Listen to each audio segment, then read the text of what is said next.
Well, there is some new wording for that property tax amendment that will appear on Florida ballots. The change happened after a judge ruled the original wording was biased, misleading, and inaccurate.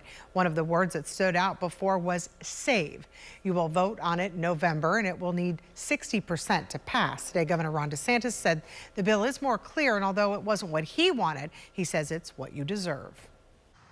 There's a new title for Amendment 3 today. What was called Save Our Homes from Excessive Property Taxes is now called Increase Homestead Exemption, Lower Cap on Increases in Non-Homestead Property Assessments. It comes after a Tallahassee judge said it seemed before like more of a political slogan than a neutral description of the proposal.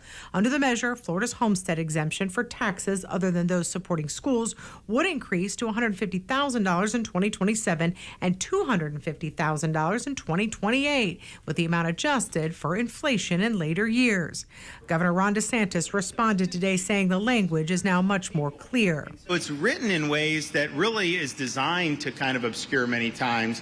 And so on this property tax amendment, it's like you got to make it clear for people, plain English. Attorney General James Uthmeyer writing, quote, under Florida law, we don't have the ability to rewrite the full amendment, just the ballot summary and title consistent with the court's ruling. Adding, in part, the amendment could certainly have been rolled out with greater transparency and the meaningful involvement of key stakeholders, including our law enforcement agencies. The amendment would result in a loss of $5 billion in tax revenue for local public services such as emergency safety, emergency services, libraries, parks, and road maintenance next year, and almost $12 billion by 2031.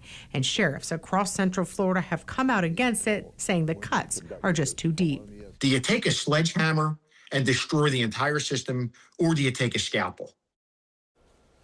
If you live in Orange or Osceola County, a reminder that early voting ends on Sunday. For every other Central Florida county, early voting ends tomorrow. State data shows more than 900,000 people have voted by mail and 400,000 have voted in person. Orange County has the second most in-person votes of any county statewide. You can also vote on primary day itself. That is Tuesday, August 18th.